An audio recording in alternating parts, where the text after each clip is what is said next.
Are you ready to take your business to the next level? Every day there are countless books and articles that are published offering the key on how to make your business a success. It's easy to feel overwhelmed trying to keep up and run your business. That's why Deb Creer created the Business Power Hour. Keep up on the latest trends, best practices, and techniques for how to make your business a success. Let the Business Power Hour do the heavy work for you. Good morning, good morning. I am Deb Creer, and I am passionate about giving professionals the tools that they need to make themselves and their businesses as successful as possible. And we're going to have so much fun today. I have to tell you, I have been talking for, I think, almost an hour to my guest in our cute little, get to know you chat. It's been so much fun. We're going to have such a great discussion today.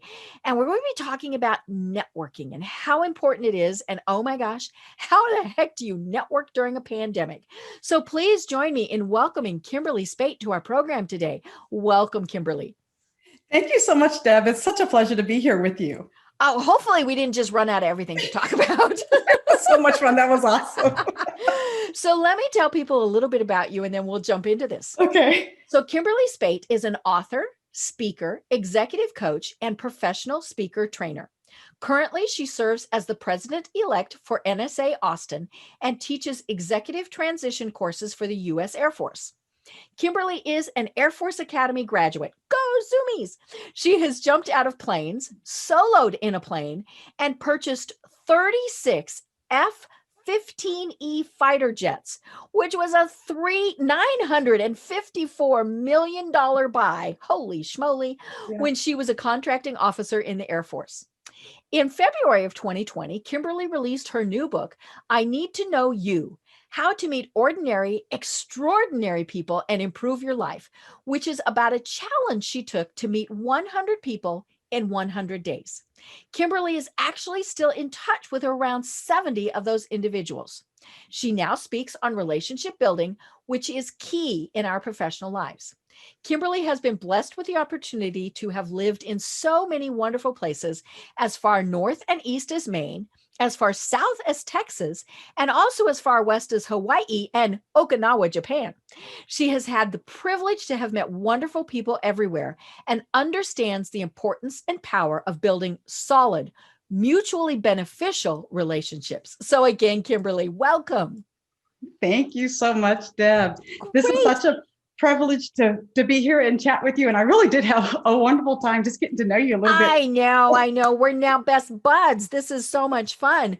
Well, first and foremost, thank you so much for your service. It's always a delight to meet someone who has been in our military. So again, thank you for that. We did talk about the Air Force Academy, one of the coolest places on earth. So one of the things that I really like to start with is finding out how it is that you got to where you are today and discovered that this is your passion in life, because you kind of have had a circuitous route to get here. Yes, I really did. So I started out in the military myself. I served 5 years active duty and 6 in the reserves. And then my husband was also active duty. And so I got an assignment and to LA actually, and he didn't get an assignment. It was at the time when we were getting ready to have our first son. So we made that decision for me to get out and I became a stay-at-home mom. Okay. And so I did that for a couple of years. And then I was like, oh, I need a little bit. Right. You need to talk to an adult. So I became an active reservist. And so I did reserve duty for a while. And I was still every 2 to 3 years, we were moving with my husband's career. And so I did that. I became a stay-at-home, not only stay-at-home mom, but a homeschool teacher, because we were moving like I said, every 2 to 3 years. So I wanted my children's education to stay pretty consistent. So I did that for a while. And then as my sons were getting older and they were starting to say, hey, Mom, I want to go to school. And I want to play baseball. I want to, exactly. They want to be on sports. I'm like, hey, we're fine with that. So then I started thinking, well, what am I going to do with my, who am I going to become now? So I started coaching, but I was in coaching as a personal trainer. Okay. And what I loved was the coaching aspect. I love the aha moments. I love working with people. I love I'm a people person. So that just really resonated with me. Did that for a while. And then in 2010, my husband was getting ready to retire from the military. And then he started looking for work in the civilian sector. And we realized that we didn't understand how to go about doing that. Right. And so that was a pretty interesting. Especially for someone who's been career military. That's all they know. Right. He went straight from high school to the Air Force Academy to working with the Air Force, and did that for 24 years. So to actually interview, to actually find out those great opportunities, we were really unprepared for that. And so he actually did land well, and he landed within the time span that would have been, well within the time span that would have been reasonable, but we didn't know that. And so that was a little daunting for us, making that transition. And we also had to move. From Tennessee, where we were his last assignment, to Texas. So we did a couple of things that I would probably, if I, my talking to myself back then, I would have said, okay, there's a couple of things you probably want to do in this process if you're going to do that. So after he found a really great job, I had a job as an executive recruiter. And that's when I realized that I was looking for people in a totally different way than how we had been looking for work when he first. Interesting. Yes. And so as a result of that experience, I thought I want to be able to help people who are transitioning out of the military, those that have served for, because in his case, he served, well over 20 years. But those who have really served our nation well, they have a lot of skills, expertise, they've, college, multiple degrees, right? I wanted to be able to help that community make a smoother transition. Right. And because their skill sets are fantastic. Oh my gosh. How do you explain them to a business person? I mean, that is kind of the whole thing is, how do you transition, how do you say, okay, well, we did this and here's how that would work in an office. That's what gets confusing. Right. It's how do you take yourself to the marketplace? And so one of the things that I tell people now, because I do teach one of those transition courses, and I tell them, you've got to be the CEO of you. Right. You are responsible for product delivery. You're responsible for marketing. You're responsible for business development. I said, you've been doing the product delivery for 20 or 30 years. You've got that down pat. So we're going to focus on the marketing and the business development aspect. And so that's what I teach. And that's actually what got me into this networking piece and relationship building piece that we're going to be talking about. I love it. Well, you wrote this great book. Hold it up. Let us see it. Because I just had the digital version. So again, it's I Need to Know You, How to Meet Ordinary, Extraordinary People and Improve Your Life. So it was a journey of, as we said, meeting 100 people in 100 days. What on earth made you decide to do this? Great. And of course, this is pre-COVID, folks, pre-COVID. So one of the things that I tried to do as I was teaching my courses, I always tried to figure out what is it that they really need to know in order to be successful to make that transition. And so if I didn't know it, I went out to learn it. One of the things that we always talked about at the very beginning of the course was how important it was for them to network outside of their current military environment. And so they started getting that idea that, because it was a 3.5-day course, and people started to understand, yes, I do need to be able to do this, but how do I do it? Right. Yeah. Because it's just totally foreign to them. Exactly. And so I started teaching them a 2-hour block on practical steps to networking. And then I actually went to a conference when there was a young woman speaking at this conference about doing a challenge.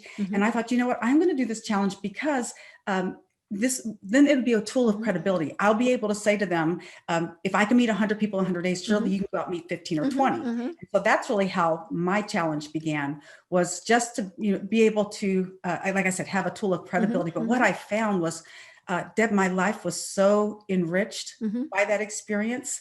I went into conversations without having an ulterior motive. So a lot of times when people are networking, or, when people would take up this challenge in the past, I don't know how many people have done it, probably not that many, but it was with a goal of, I want to, get something out of it. Right.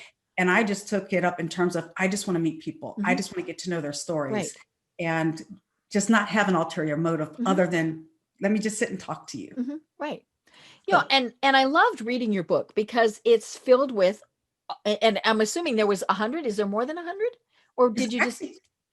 There's actually a couple more than 100. Okay.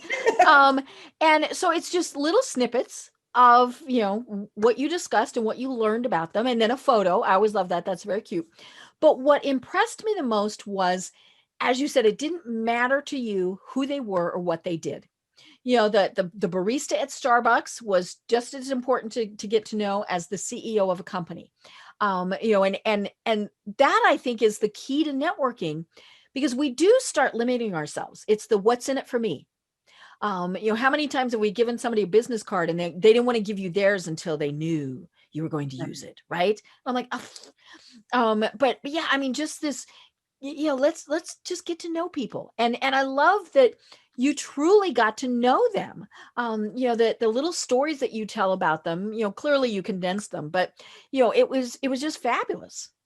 Right. Well, I'm convinced that everybody has a story worth being told. And, we are all valuable. So not just the celebrities, we get to hear their stories and everything, but all of us have a story, and we're fearfully and wonderfully made.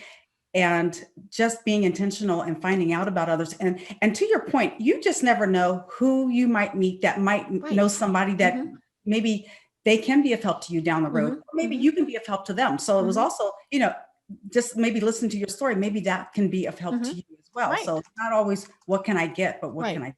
Right. Yeah. My friend Dave Avron has written this great book, and it's called It's Not Who You Know, It's Who Knows You. And so it's that, and it's, because we don't know really who we're connecting with. I mean, that's the weird thing that people need to recognize. We were talking before we started recording that it might very well be that, yes, it was the barista at Starbucks, but who's her parents? Her father might be somebody, as you said, transitioning right now out of the military. So a great connection. Or he might be the hiring manager at a company where you could be introducing people to. I mean, you never know who those connections are going to lead to. Right. So one of the things that we talk about in our courses, when someone's looking for a job, if you ask somebody, do you have a job for me? That's a big ask. Right. But if you ask somebody, do you have any information or advice that you could offer to me? Or do you know of someone that could? That opens up lots of doors. And so you just never know. Some of the people that I met in my challenge were actually able to be of help to me later on. Like one of my dear friends, her name is Marguerite. And so I met her at a Toastmasters meeting. She had just moved from California, and she sat down with me. We had this wonderful conversation. She's in the book, and we've developed a great friendship. It turns out she had actually had some experience writing a book. And so she said to me when I was just going to put all the stories together in the order that I had met people. And she says, oh no, Kymberli. She said, you have taken so much time with these stories. She goes, you need to be thoughtful in how you put them together. And she actually coached me on that. So, this was somebody that I met as a part of going through my challenge and my journey. And she was actually very instrumental in helping me put my book together. Right. I love it. So how did you go about it? I mean, was it 100 consecutive days or, how did you, because this is the key to networking, is how you did this. You just really condensed it. So talk to us about how you did this process. Sure. So for me, I said I had to meet 100 people in 100 days. So I didn't have to meet someone new every single day, but just at the end of 100 days, I had to have met 100 people. So you can meet like 4 people in one day and then rest for 3. You could, but that would be exhausting. But I did like to work ahead. So I'm an A-type person. So I didn't want to fall behind. So I kind of did keep track of that. But so basically what I did was I just decided to be intentional about the people that came across my path. Okay. We have an opportunity to meet people all the time. And when somebody comes across our path, do we ignore them? Do we just wave and that's it? Or do we decide to have a conversation? Right. So that's all I did is it was, again, as I was going about my life. So most of the folks I met within a 15-mile radius. If I traveled to Dallas, then I would meet somebody there. So wherever I was going, I would just be very intentional. So if I was at a coffee shop, if I was at the library, if I was getting my oil changed on my car, I actually met people at HEB, which is our big grocery store. Oh, right. And I work from home. So for me, what I had to do was be intentional. Oh, you had to go. Right. Yeah. I had to make myself go to different places where I would run into people. So I was very intentional about getting out around people. And then I paid attention to body language. Did someone you talk about that in the book is, are they receptive to you joining the conversation, to you introducing yourself, things like that? Exactly, because we all give off body language. We all give off cues, and sometimes we're not aware of the messages that we're sending other people. So I was, I'd pay attention to that. One of my favorite places was at the coffee shop, and I would sit at a communal table because that at least said people weren't opposed to somebody else. Yeah, if they're off in the corner at a table by themselves, they don't want to be bothered. Right. And so I would respect that, but if they were at a communal table and I would sit down, if they looked up, gave me eye contact, if we smiled, we were going to have a conversation. Now, did you explain that you were working on the book, or did you just talk? We just initially would start in just chit chat, and I'd ask a couple questions, and then I would pretty quickly though, I would let them know. So I'm taking up, I have this challenge going on. I wonder if you'd be interested in participating in it. So I would ask their permission because I did want them to know that I was going to write a book. Right. At the time I was posting things on social media, on Facebook. And I wanted to take their picture. So I got their permission. Did you have anybody tell you no? I did have a couple of people, but usually the reason was, I remember one young lady, it was early on a Saturday morning and she knew we were going to take a picture. She said, well, I didn't put my makeup on. Right. No, I look horrible. So there were a couple of people, maybe situations like that, but for the most part, everybody was just very, very generous with their time. Yeah. I love it. And just the process of doing it. I mean, like I was saying, I was reading the stories in the book, such fascinating people, and part of this is you never know what someone is like. I mean, or what they might be going through, I think one of the things that we have seen kind of with COVID is, you don't know what somebody's going through. And so if you sometimes just smiling at a person, just saying thank you, that might be the only interaction they've had all day that was positive. And so that's kind of this thing too, is, bringing sunshine into someone's life. Yeah, that was really a privilege. And you're totally correct, Deb. I never could predict someone's story before I sat down and listened to it. So even if it was somebody young and you think, oh, their life probably is like, so full of all this possibility, and not that it wasn't, but you would be amazed at what people, what they're carrying, and just sitting down to listen to someone's story. You can't solve the problem if they have a problem, but it's kind of like just walking alongside, right? And just acknowledging them and valuing their story. And so I heard all the different kinds of stories. There were some wonderful stories. There was people that had gone through some hard things, and to a person, if they had gone through something hard, they would always say, thank you so much for asking me my story. And that, oh my gosh, the first time I heard that, it just really impacted me so much. And then I heard it several times, and it just really let me know that I was really being privileged to hear their stories, that they were letting me into, some very, personal things. And it was just a real honor and a privilege for me. Right. And I learned so much in the challenge, in the journey. Well, and, we mentioned in the introduction that you've kept in touch with the majority of those people. Yes, I have. I have developed such wonderful friendships. And I think part of the reason I was able to do that is that personal touch, because I took a picture with everyone, that put me in close contact, and we had that physical touch. So that was one of the things. But a lot of times what people fail to do is they fail to follow up. Right. And so, and that's of course one of the biggest networking no-nos. Right. And so for if it's a business reason and you're meeting with people, do make that effort to follow up with them. So I would, depending on how the conversation went, right, and how warm, because sometimes the conversations were 15 minutes, sometimes they were 2 hours, just on the situation, right? But I would make the effort to connect with someone. So we might connect over social media initially. But that gave me a way to just stay in touch. And then over time, we would build a rapport. If someone had introduced me to someone, because some of my friends, they knew I was taking up the challenge. So they would say, oh, you've got to meet such and such. Right. They're like, oh, good. I needed somebody today. So if somebody introduces you, then that person that's making that introduction, they're actually putting their stamp of approval on you. Right.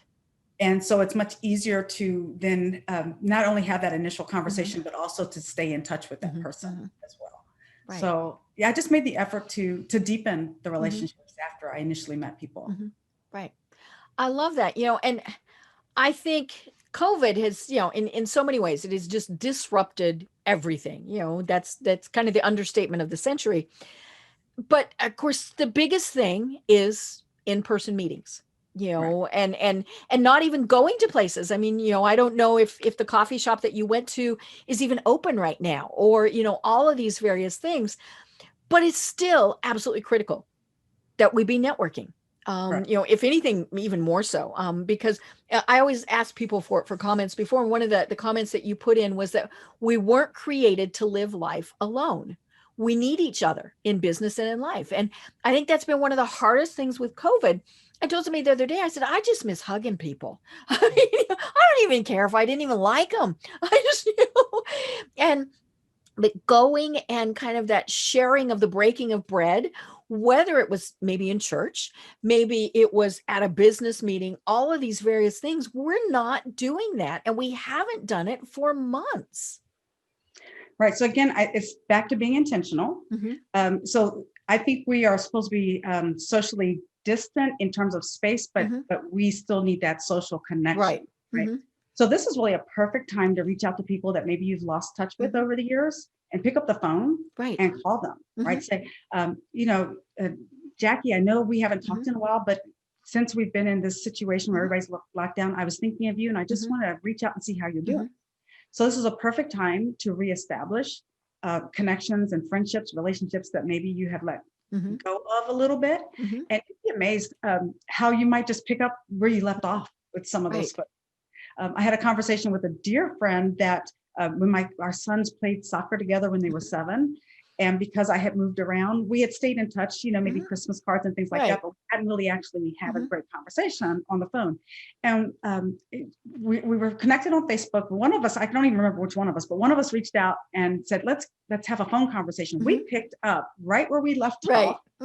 My oldest son now is 29. So that was a long time. And it was as if it was yesterday. And since then we have continued to stay in touch. And so that brought that relationship right back.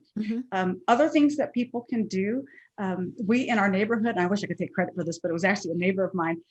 She called one day and said, hey, we're all outside and we all are bringing our chairs and something to drink. And so we started on a weekly basis, just sitting outside 6 feet apart, having conversation.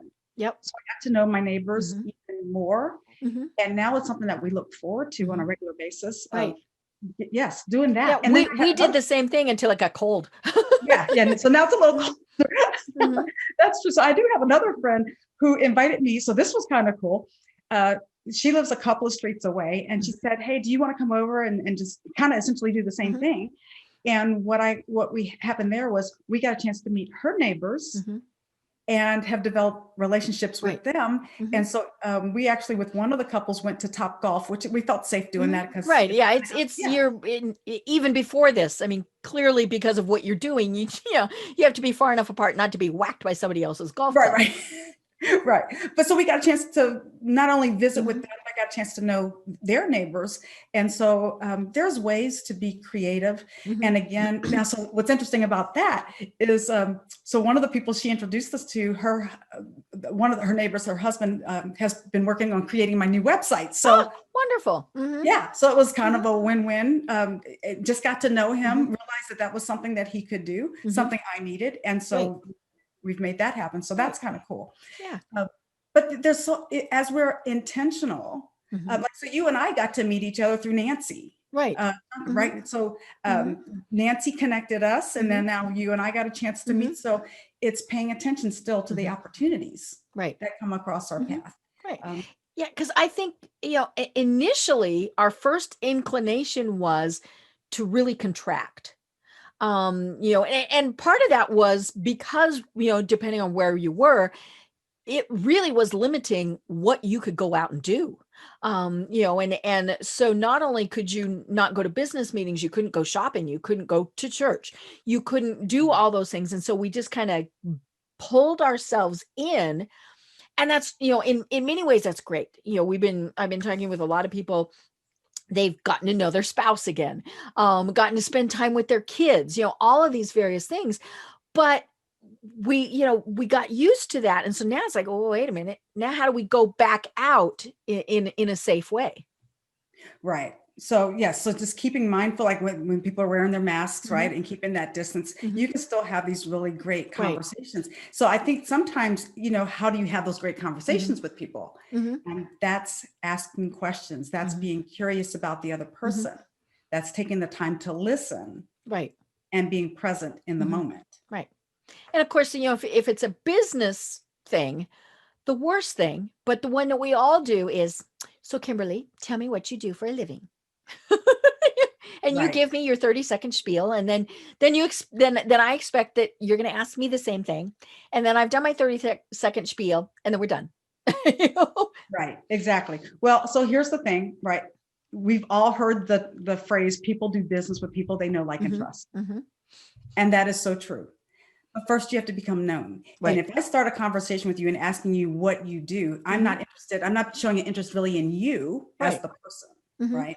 And so that's already kind of a what can you do for me kind of a thing. And I look at it as, what can I give versus what can I get?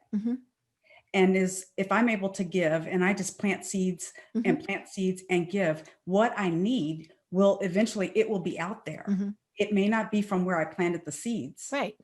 But it'll either be out there, or somebody that I know will go, if they, we're having conversations, they realize I need something, they'll open up their network and they'll go, Right. I know somebody that can be of help to you. Right. But it's being interested in that other person and developing the relationship. Yeah. And as you said, being open. I mean, just yesterday I had a get to know you Zoom with a woman, and it was so funny because I'm looking, and we have a whole bunch of mutual LinkedIn connections. We have a whole bunch, all sorts of these, and so clearly we're kind of in the same realm, except she's nowhere near here. So it was never, something, but our worlds overlapped in several ways. We had a great get to know you conversation. This morning I look at my computer and she's already introduced me to someone on LinkedIn that she thinks I should get to know. And so that's kind of how this goes is, and I think in the past we might have thought, oh, it'd be great if so-and-so knew so-and-so. And that's as far as we went. We need to take that step of doing that introduction of, whether it's LinkedIn, whether it's Facebook, whether it's an email, all of those various things. Go ahead and take that quick step. I mean, the worst thing that's going to happen is they won't meet. They won't like each other. They won't whatever. Okay. So you move on to the next time. Right. Exactly. So when I talk about networking, I really do talk about it in terms of relationship building. And when I look at relationship building, I look at it as having three main elements to it. One is building social capital. And to me, that is offering something that you can offer a value of help. So like you said, making that connection, right? So if you're able to give, you go, this person in my network really needs to know that person in my network. Let me make that introduction. You're adding value to your. But and the nice thing is you shouldn't expect anything in return. It's not, okay, I introduced you to somebody, so now you need to introduce me to somebody. No. Right. And yeah, that because, and so it might be somebody, maybe you're a fantastic reader, an avid reader, and you come across an article that would really be great for somebody, that they have an interest, and you share that article. That's giving to them in that way. And maybe you don't need that same thing, right? You need something that's different.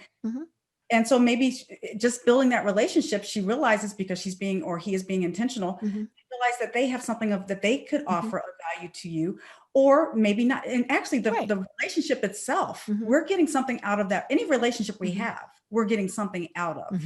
And so good and bad. Good and bad, right? So pay attention to who you're associating with. Right. Yeah. You might need to cut some people loose. And I think we've all discovered that now, right? Exactly. So, because you want people that are going to be uplifting, people that are going to be encouraging. So yeah, like you said, Deb, just offering value, and then people will open up doors. I've had people, just because they got to know me, and in particular, so another lady I met in my challenge, again, just to get to know her story, just to get to know her, we developed a relationship. And over time, she said, hey, Kim, I know of, there's a gentleman that runs a course at Austin Community College. I think that they would love to have you come teach. Perfect. She made that connection. Again, when I met her, it was just to get to know her story. I did not know that she had that connection, or that she would open it up for me, but she did, because we had built a relationship. Right. And and when we have those relationships, it does make it easier if you need to ask for that, and so you might have known that she had that connection, but it would have been awkward to have said, hey, can you introduce me to Bob? Until you knew more about her and she knew more about you, because then it would be, it's just friends asking friends for a favor. Right. And of course we need to know the boundaries and things like that. But yeah, I mean, that's where that comes in, is when you're comfortable then being able to say, hey, you know what, can you introduce me to so-and-so? Again, the least they're going to say is, no. And a lot of times it's going to be, oh, I really don't know him. We're just Facebook friends or LinkedIn connections or whatever. That's fine. But, it might really be somebody that say, oh, yes, I can introduce you in a second. Exactly. And if you've built that relationship, they're going to want to help you. Right. And so my thing with that is, as you're deepening the relationships, one thing that I tell people is ask for small favors. Right. So you ask for something that the other person can give. Right. Because if you ask somebody for something that's too big, then they feel bad. Then it gets awkward. Yes. But if you ask them for something small and they can do it, that actually makes them feel good, because I know that when I'm able to help someone, I feel really good about it. Right. Yeah. So asking for small favors actually is a way that you give to your network. Right. And I've gotten to where I really love the whole online networking thing. Not is we were talking before the program, not having to get dressed up, not having to put on real pants. I was telling somebody else that I'm like, oh my God, I don't even know the last time I had real pants on. And driving, all of those various things, eating the chicken meal that really was kind of hearing the program that was kind of and not really doing anything at those networking things, but it was more, you felt you needed to go do it, all those things. Now I think we're much more intentional, even if we're actually physically going, because we do have to be safe. I mean, that is one of the things, but we're really expanding our network. I mean, I have so much fun doing this broadcast because I get to meet so many people. But I interviewed somebody in Antwerp, Belgium on Monday, and I interviewed someone in Ireland earlier today. I mean, that's just as cool as can be. And so that's part of the beauty of, so going and looking for in this time, right? It's like going in search of the golden nuggets. Right. And so we are able to meet people on different continents, which we kind of wouldn't have thought about doing that probably before. Yeah. Well, and because, being able to Zoom with them. I mean, holy schmoly, those folks were in the right place at the right time with the right software, right? Yes. I missed out on an opportunity, right? I know.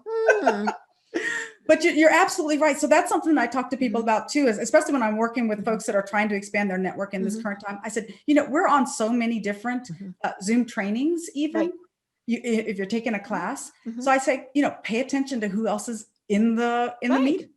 And if somebody says something that resonates with you, you can send them a chat.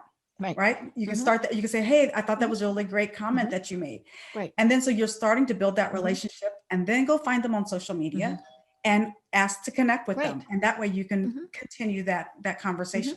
Right. And almost everybody is going to be open to at least connecting on LinkedIn. And so that's usually where I tell people to start is, find them on LinkedIn. And, as you said, if you're on a Zoom thing with several people, I'm usually one of the first people. I'll put my LinkedIn URL in the chat feature. Then that kind of starts everybody putting theirs in there. And then I always tell people, okay, you send them a request to connect. You absolutely have to tell them the little message, so you need to say, hey, Kymberli, you and I just were on the same conference Zoom together. But then you can always add something. Oh my gosh, didn't they have a great point in talking about such and such? But, just don't send that request to connect on LinkedIn, because as wonderful as we all like to think we are, we're not that memorable, and especially if it was something where there were multiple people, or you've done multiple Zooms. I was on 7 hours of Zoom one day, last week, and I was like, by the end, I'm sure I was like, okay, let's turn the camera off. But we need to do that, and in person too. Hey, we were just at the same chamber luncheon. Remind people about those things, but yeah, LinkedIn usually is a great place to make a first connection with somebody. Yeah, so like you said, remind them. Mhm. I totally agree. Mhm. Don't send that generic one. Mhm. Make it personal. Mhm. And if they said something, though, how great would Right. it be to say, when you said this, Mhm. that really Mhm. resonated with me because Mhm. of X, right? And so Right. that's telling that other person that you heard them. Mhm. Yeah, you were paying attention. Exactly. Mhm. And that's instantly going to warm Mhm. up that relationship Right. right Right. Or if you can, we're talking about getting versus giving, if you immediately can say, oh my gosh, I thought of this article that, you might send that right away. That's another great thing. And you can do all of that in LinkedIn. there. Right. It works out perfect. Yeah, and so it's very interesting because, so like to your point, so I met someone at a board meeting. We were both invited to it was an advisory board Mhm. meeting, and there were several other people there. And then we connected on LinkedIn, and what we decided to do was because we had some things in common, we said, Mhm. well, why don't we set up a separate Zoom, just one-on-one? Right. And then he and I got to know each other, and we had such a wonderful time meeting that we actually decided to invite our spouses Ah, to. wonderful. Mhm. Yeah. So he and his wife and myself and my husband, we Mhm. got on another Zoom, and we've started to develop Cool. build a relationship. I love it. I love it. And especially with technology, I mean, there is no limit to what we can be doing. And one of the things you might have to start things, way back in March, when we were told 2 weeks, and we're Right. like, yeah, right. We were all smarter than that. But I started an online networking group. And it was because I just needed to see other people. I'm like, yeah, I don't even care what we talk about. I just need to see other people. And so, the cool thing was it was people I knew, but they also invited people, There and you and go. things like that. And so, but and it's evolved now into we do every other week, just because every week got to be a little bit much. But we've added an educational aspect, so that if someone is working from home, all those various things, it is like going to a networking meeting, right? There's a speaker, Right. and so it's been so much fun. But you talk about reaching back to people. So there was this person. Now she and I were Facebook friends. But we knew each other from when we were in elementary school Oh, together. wow. Yeah, so a while ago. And so I had posted about this online group, and the speaker was going to be talking about marketing. She was needing some help with marketing, so she joined us. And of course, now she doesn't miss. It's great fun. And and we realized it's been 40 years since we have been in the same place at the same time, but it has been a delight getting to know her again. And so yeah, it's exactly what you were saying. We have no idea who's out there that needs to be brought back into our little worlds, and we get to go into their world. I think that's been Right. what's so cool about this. And so I love what you're talking about there, is because, so here's the thing, cool people and great people know other great people. Right. Mm-hmm. Right. So as you are, saying, hey, invite a friend, Mm-hmm. right? You get to meet their friends, they get to meet your Right. friends. Now Mm-hmm. you're Mm-hmm. helping that Mm-hmm. whole community by introducing Mm-hmm. people. And so and then the other thing that you said was, then we bring a speaker in. So if you're the host, or Right. like in your Mm-hmm. case, you started the group, Mm-hmm. it's actually, you're the one that's offering that social Mm-hmm. capital to that whole group. Right. So And I I try love and that. think of things, now it's funny. I actually will be the speaker next time. But I try and bring in outside people. Now, for the most part, there are people I know, but it's great. I mean, I've never had somebody turn me down. Some people have said, oh, that doesn't work, but let's pick a different date that will, Right.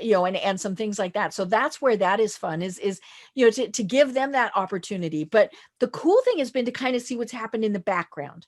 I mean, like, one of the people interviewed one of the people for an open position that they had, and they would have never known each other if they hadn't been at this online thing. And so it is a great time to be doing things like this. I just joined Clubhouse. Yeah. And so that'll be interesting to, because, I limit the number of social things that I don't have an Instagram account, and I'm not going to go near TikTok and all of those things. But, somebody said, oh, you really should do Clubhouse because it is different, because it's true conversations. So, I have the account. That's been as far as I've gone with it. But that'll be something that'll be fun to explore. So that's the other cool thing about now is all these things just continue to be developed.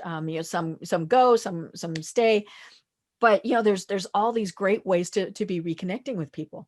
And there is, and to be intentional about it sometimes. So when we're talking about it in the business sense, it's like, where do the folks that you need to know, where are they showing up? Right. And that's where, those are the platforms. That's where you want to make sure that you're showing up, and then show up with the intention to give. Right. And then it'll still, it's the same type of thing. You're building those relationships, but you're building it in those environments where you're likely to get the type of help that you may need. So it's being intentional. Right. You know, and of course, the really cool thing about it is exactly what we've been saying. We're no longer constricted just by boundaries.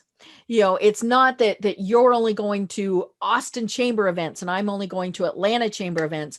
We can participate in things around the world, you know, and so when you know who you need to reach with your message, that is really allowing us to expand those things, you know, and but it can be, don't always think of it as just business. I mean, you know, maybe it's a book club, because, you know, something fun. I mean, you know, I know several people who have really gotten a lot out of the groups that they have joined for, you know, parents who all of a sudden have kids that they're having to teach, you know, and so all of these various things, but again, you don't know who you're going to be connecting with that it might turn into a really beneficial personal or professional relationship. Well, I love that you mentioned that, Deb, because really another thing I tell people to do is do fun things, right? But oh yeah, and we absolutely have to now. It's serious enough as it is. Yeah. Well, and the thing is, as you're doing fun things with others, you're getting a chance to know other people. You're building that relationship, which then leads to opportunities. So my dad had a real estate business, and he never really did this was, you know, years ago, he never really did the going to the networking events, because that was actually before these networking events were big. But he did fun things with other people. And so he was, you know, he was on different bowling leagues, and he would go fishing, and he would invite people to fish on his boat. And as he was going about his life and people had questions, he would share his expertise and his knowledge. So when people wanted to buy a house, they had built a relationship with my dad. They knew him, they liked him, they trusted him, they would buy from him.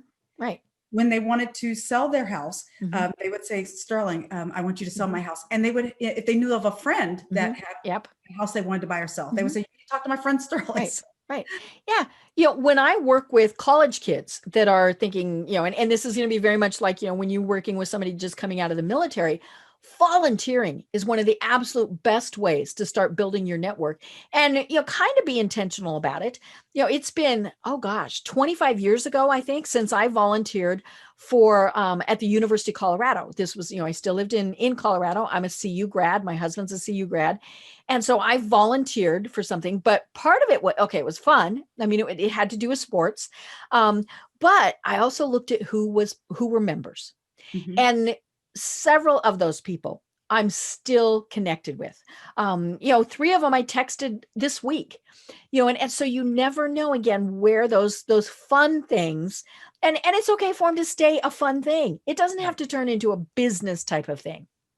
Right. Well, that's exactly, to me, it's all about relationship building, because what you need, again, if you're giving and you're building those great relationships, then, like I said, when you need something, it's going to be out there. People will open up doors for you. You can open up doors for others. So it's really looking and seeing, what can I give that I'm willing to give, right? And just give that. Right. Show up, be intentional about helping. Right. And you'll just be amazed at how the wonderful opportunities that actually do come across your path. Yeah.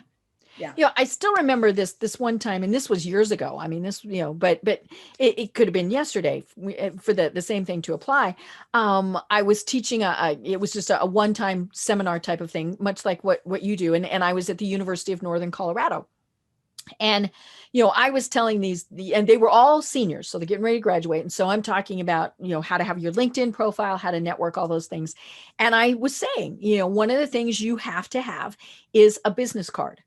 And I said, you know, and even at that point, I mean, you could get 250 business cards for $10. I mean, this was not a big deal. And I said, but what I want you to put on it is, you know, people have to be able to contact you. So you need a phone number. You have to be professional. Hello. Your voicemail can't say, dude, I'm out partying. No. Right. You know, and you can do Google numbers to get a professional number that, you know, is, you know, all those various things. But I said, you know, and your email has to be the same. It can't be partygirl@aol.com. Right. But I said, I want you to put on that business card what your ultimate job is going to be. And so, you know, we're going around the room, and this one young woman stands up and she said, I want to be the White House press secretary. And I looked at her and I said, you're not going to believe who I met yesterday. And, and now she wasn't the press secretary, but she was in the press corps. Okay. And, and I said, that's why you do this. Now that's a pretty, but I mean, that really does go to show how something, and I truly I had met someone in the press corps just the day before at a Public Relations Society of America lunch. And so I connected. I have no idea what happened, after that, but that was my big thing, was I just wanted to connect them. And so that's, we talk about being intentional. We have to know what we want too. It can't just be, hey, I want you to connect me because. Right. Because if I don't know what you need, right, as I'm getting to know you, if you don't share that with me, there's no way that I can be of help to you. So yeah, you do want to be able to share those types of things. I gotta tell you a funny story real quick about, in business and just how giving just really, you just never know where it's going to lead. The way that I got to be, I am convinced, the buyer on the F-15E was because I started out as a buyer in research and development. And because I was a second lieutenant and first lieutenant when I was doing that. And so I was a low man on the totem pole, so to speak. And so I got the additional duty of doing bake sales for fundraisers. But I did it with a smile. And the bake sale was set up in the front of the building. So everybody that came in the building came back by my table. I greeted everybody with a smile. And, early in the morning, maybe somebody hasn't had breakfast yet. Right. So it was something that they would want. And so I did that whenever I was, got that additional duty. But the thing of it was right by the front office. And so the front office had the deputy director and the director of of R&D contracting. The deputy director eventually went over to the F-15E SPO. And so because he knew me because I was giving, so that it was something small, but I gave. You got him his muffin. I did it with a smile, and I was very friendly to people. So people are paying attention, right? All the time to, how are you interacting with other people? Are you friendly? Are you smiling? All those types of things. And so that's how he got to know me. You got to be known first, right? Yes. And then he invited me to, of course, he checked out my work and things like that. He did his homework, but that's how I got known and got to be the buyer then on the F-15E. Right. Yeah. And yeah, I mean, it's like those little volunteer things, can turn into so much. And plus they're just good for your own soul, and having fun, right? You don't have to be building a house for Habitat for Humanity. That's great, and maybe you get to meet that former president, but, it's also one of those things where, it's good for you too. And maybe it is just something little like, hey, you really enjoyed bringing a smile to everybody's morning. There's nothing wrong with that. Nothing wrong with that.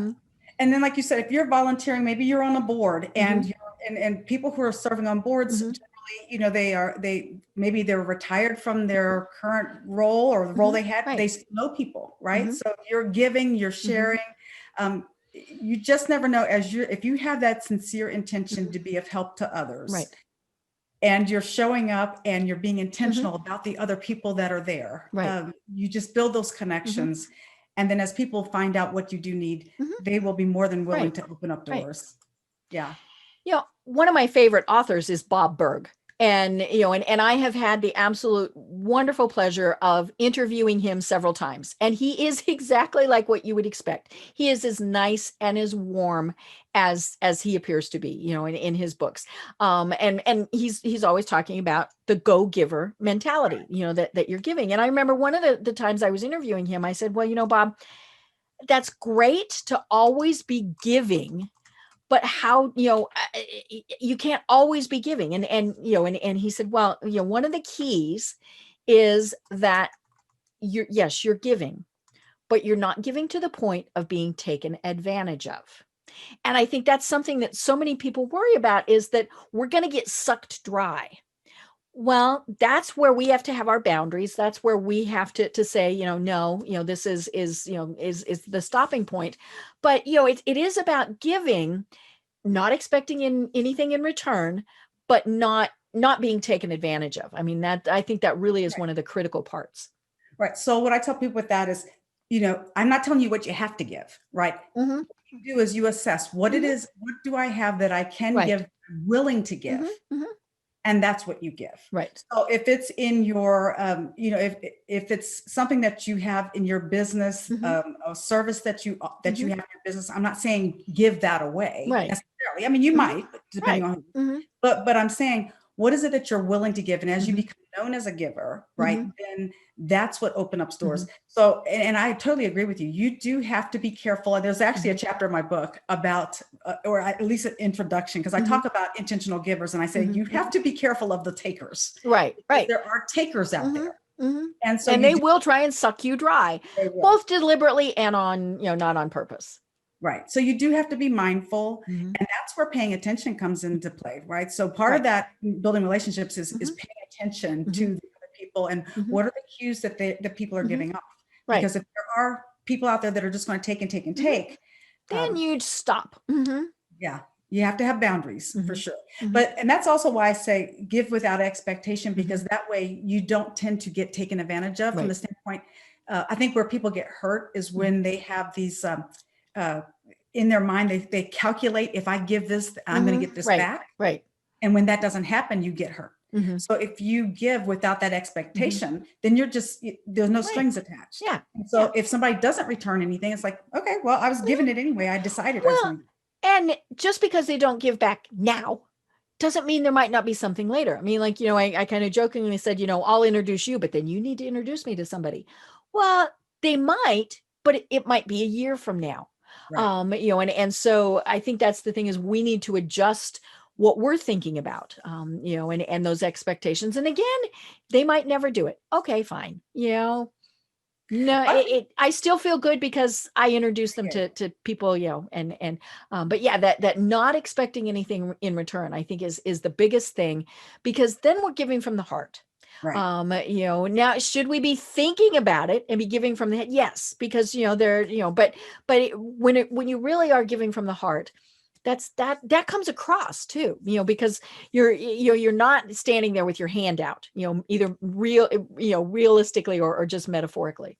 Right. And that's not to say that you don't have contracts, like business contracts, right? Those are a different thing. But I can't tell you, I've had several occasions where I have given, and then 2 years later, somebody comes back and go, hey, Kim, I know that you also do this, right? I know that you do, branding, or you do career transition, or you speak. Right. And then they approach me for that service that they, and that's a whole different thing, but it's over time, right? I built that relationship, and then they knew that there was something that I offered professionally, and they came to me for that.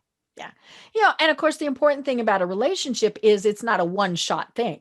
You have to keep it up, whether it's, that you're texting them every once in a while, posting on social media, all these things. You have to keep those things that are going on so that they remember that you're there.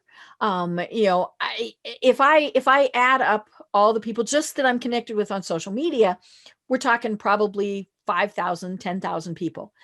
Most of those 5,000, 10,000 people don't remember that I exist. But if I've been not only posting fairly often, but commenting on people's posts, then they're going to remember that I exist. And it's not just clicking the like button, not just, doing those things. It's saying, oh my gosh, Kymberli, great article. Thank you so much for posting that. Things like that, where people are going to remember, oh yeah, Deb's out there, because we don't go through it usually and look and see, okay, now I had 21 likes. Who were those 21 likes? Every once in a while I look just out of curiosity, just to kind of see, but for the most part, we don't care. So I do look to see, and then of course the important thing is to acknowledge that, hey, thanks. I thought it was a great article too. And so we all have to remember it's going to take a little bit of work, but we're not driving to all of these things. We're not, we've got more time now than we did in February of last year, simply because of, what's been happening. Well, see, so what you just said there was really important in terms of, when you make a comment on somebody's post, you're actually giving by doing that. You're saying what you said was important enough that I I took note and I Mhm. wanted to give you some feedback. Yeah. So at the core, we all want, as Mhm. human beings, we all want acceptance, Mhm. approval, appreciation, and respect. Right. And so when you comment on someone's post, Mhm. you're showing appreciation for the fact that, so that's a way to give Mhm. to your network. It may not take a lot of time, but it makes Right. somebody else feel Mhm. good. Yeah. And let's be honest. The negative comments are going to be far more destructive than you ever can imagine, because not only did that person go, well, wait a minute, Deb just wrote something really nasty. Everybody else who read it goes, Yeah. whoa, what's up with her? So, and I mean, there's a lot of stuff that's going on in our world right now. Right. And boy, there are times where I want to comment, right? But I mean, it's that way always. If it's not going to positively add to the conversation, don't do it. I'm just kidding. Don't do it. Don't Even do if it. they're your best buddy and you want to say, wackadoodle, what the heck are you doing? Take it offline and say, really, is that what you wanted to be? Or Right. just let it go. I mean, I'm Right. like, that's what the unfollow button is for. So, right. Well, We've been doing that a lot recently. Mhm. well, so how are you making somebody else feel when you come into contact with them? That's what, Hopefully good. I'm well, see, hoping that's the good. thing. Mhm. That's the thing. So if you're making good comments and you're affirming them, you're making someone feel good. But if you're making those negative comments, Right. you're making somebody feel bad. And who wants to be around somebody that makes them feel Right. bad? Yeah. Yeah. And of course the tricky thing is sometimes you might just be joking and that person knows you're joking because maybe you've been buddies since you were in elementary school, but the people reading it don't understand Don't know. that. And so just always be conscious of that and be thinking about all of those. And that is one of those things that I tell people who are looking for a job. You absolutely positively have to be so careful, no matter when it is, with what you are posting, because it's so easy to misinterpret. It is so easy for things to get screwed up. Just don't do them. If it's not going to make somebody's day better, just don't do it. Well, and I even look, if somebody sends me an invite to connect with them on whatever platform, I go and take the time to look to see what Right. types of things they're posting, because do I want them in my Right. network? Do I Oh, want yeah. to be bombarded with what they Yep. say? Mhm. And employers, you're right, employers, business partners, everybody, they're going to do the same Right. thing. Oh, yeah. Is that Yeah. association, Yep. right? Yep. So cool. Makes Well, a difference. oh my gosh. We're at the top of the hour. See, this All is right. why I set a timer. I'd love to have you back on, especially to talk about the job market, and things that we should and shouldn't be doing, because that is one of the things that you do. But tell us more about what you do. And obviously your book is on Amazon. So, people can go and look, because it's I Need to Know You, How to Meet Ordinary Extraordinary. And the point of that is everybody's extraordinary people and improve your life. So tell us how they find you and connect with you, and how you work with people. Well, sure. So they can find me on LinkedIn and they can find me on Facebook. I have a new website coming out. It's KymberliSpeight.com. Okay. So they'll be able to find me there probably in a couple of weeks, because that's on the verge of coming out. And so what I do with a lot of folks, like I'll work in organizations and help people with the fundamentals of relationship building, that networking piece. Perfect. And then I also will coach people one-on-one. That's my love. Speaking about relationship building. I love that. So if someone would like me to come in and speak for their organization, I would be more than happy to do that. I love it. And obviously it can be virtual. Yes, totally. It can be virtual. I love any platform where I can just meet people, because I truly, truly do enjoy getting to know people and finding out more about them. I love it. And I can't wait for, the next 100 people book, that'll be so much fun. But that is so cool. So Kymberli, do you have any final words of wisdom that you want to leave everyone with? I would say that we're more alike than we are different. The more conversations I've had with people, that is one thing that I have found. And so when we take the time to listen to someone's story, listen to their perspective, it helps us to understand maybe where they're coming from, so that when we have maybe a tough topic or a difficult conversation, if we understand where they're coming from, it helps us to understand that perspective better, and then have a conversation built on trust, and one that can then move forward and have connectiveness, right? So a lot of times that mistrust is built because I don't know who you are and I don't know where you're coming from. I don't know your perspective. So I would just say we're more alike than we are different, and we can celebrate our differences because they really are beautiful. I love it. I love it. Well, I have been having an absolutely terrific conversation with Kymberli Speight. Again, you can find her online at KymberliSpeight.com. I am Deb Creer, and until next time, everyone have a wonderful day. Tune in for our next program for even more trends, best practices, and techniques for how to make your business a success. The Business Power Hour, hosted by Deb Creer, is proud to be part of the C-Suite Network.